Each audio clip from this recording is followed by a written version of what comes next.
everyone, today I wanted to share with you a quick couple of cards. So I'd call them 5-minute makes, no more than that. I've got to make a couple of thank you cards, so I thought rather than just making them, I'd share with you my process for that.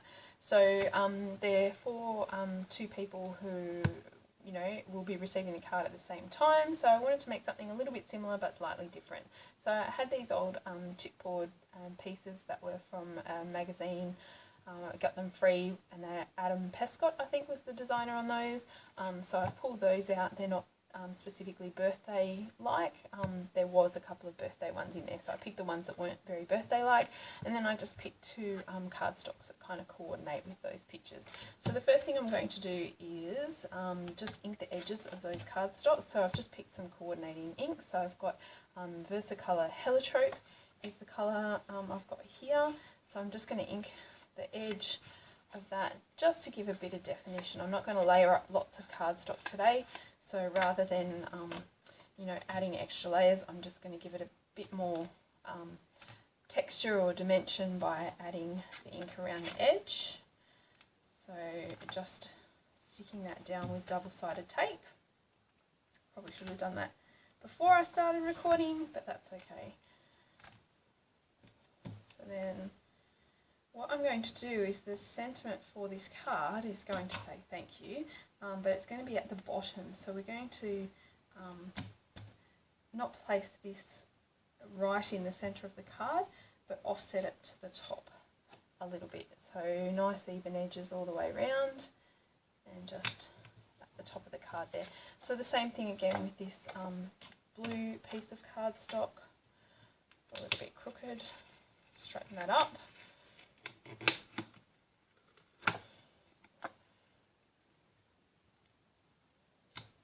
That's better. Okay, so the same thing with this blue piece of cardstock. First thing we're going to do is go around, ink the edges, and just be careful when you're using the distress ink, because it is a lot more wet than the Versacolour and can make a lot more mess. So on your fingers and on your paper, if you actually lay it down on the paper while you're putting the double-sided tape down. So two cards. Let's see if I can get them made in 5 minutes. Probably not, but 5 minutes each would be plenty of time to make these cards.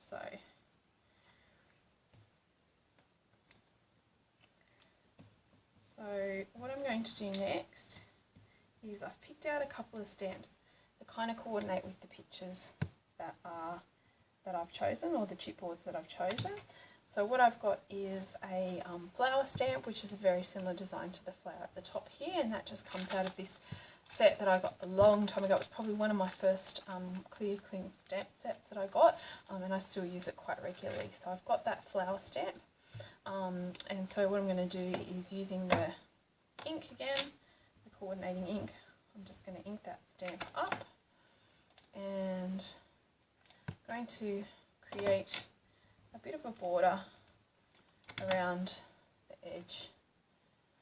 You don't have to be perfect with this, and what I actually want is to get a little bit of overlap on that card.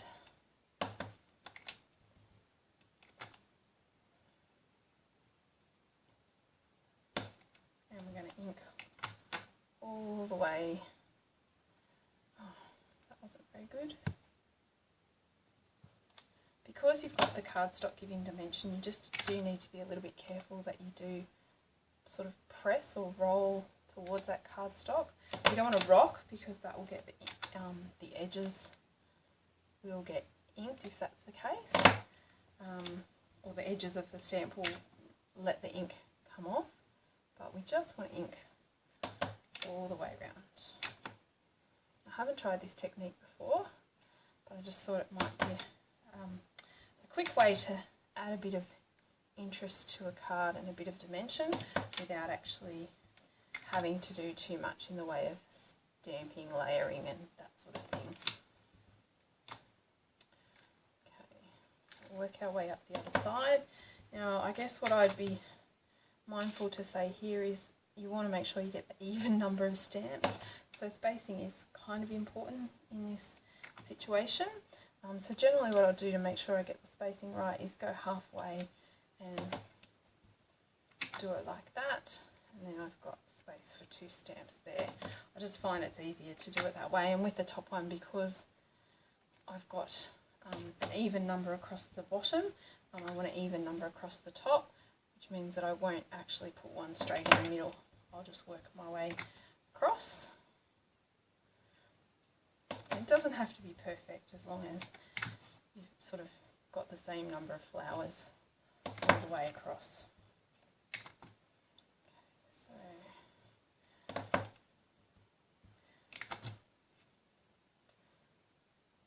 go. One more.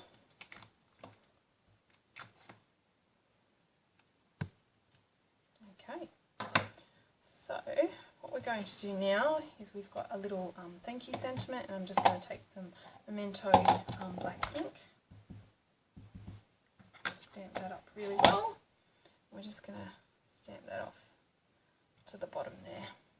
Okay, and then we're going to add some dimension to this. So I've just got, because the chipboard is quite thick, I've chosen some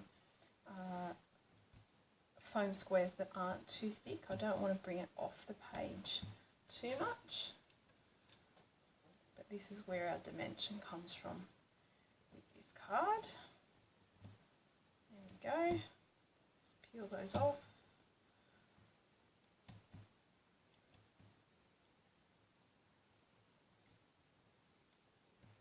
Sometimes I think it'd be easier to just use foam tape so you don't have the little bits and pieces. Okay, and then just find where you want that centered. And then what I'm actually going to do is go around and ink the edge of that card as well. Now you could go in and add some glitter or anything to the centre of those flowers. You could add pearls and things like that. I think I'm just going to leave it like that. And then we do exactly the same technique for the other side, but what I've picked instead of the flower is a little cupcake. So I'm going to add the cupcake, and because the cupcake is more of a sort of a picture, I guess, or you know, like it's got a right way and a wrong way, I'm actually, just to create a bit of interest, I'm going to stamp the cupcake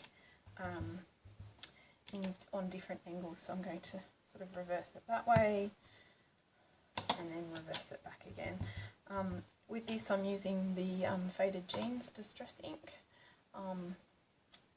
but again, being careful that Distress ink can be a bit messier and you won't get as clean a look with the Distress ink, but that I don't mind. So same technique, just stamp all the way down one edge, and I'm just alternating the direction of the stamp.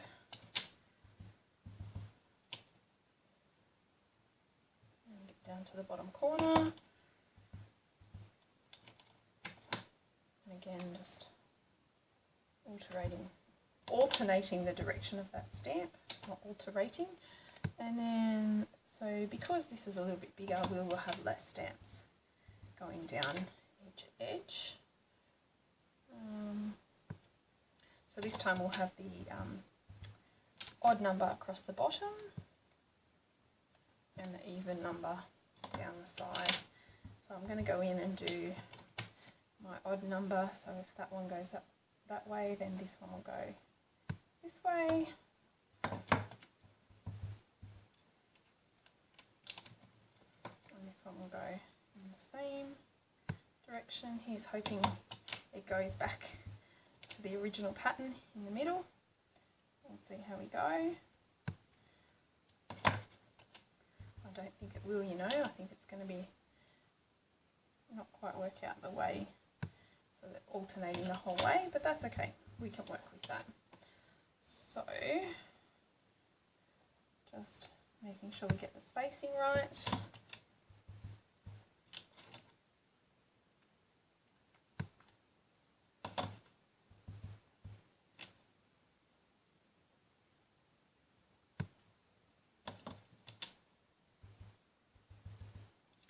It is going to work out. Okay, there we go. Alright, so again with our thank you stamp and our Memento black ink, just clean up the edge, don't want that to appear. And then we get our foam squares, and again adhere our foam squares to the back of this chipboard.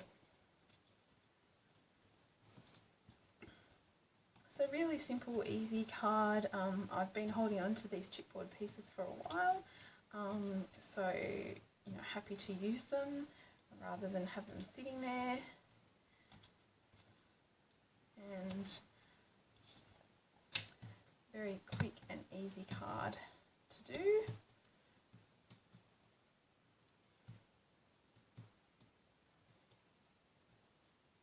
Time it takes to get these little backings off those foam squares. Okay, so just centering that as much as possible. There we go. On a little bit off kilter.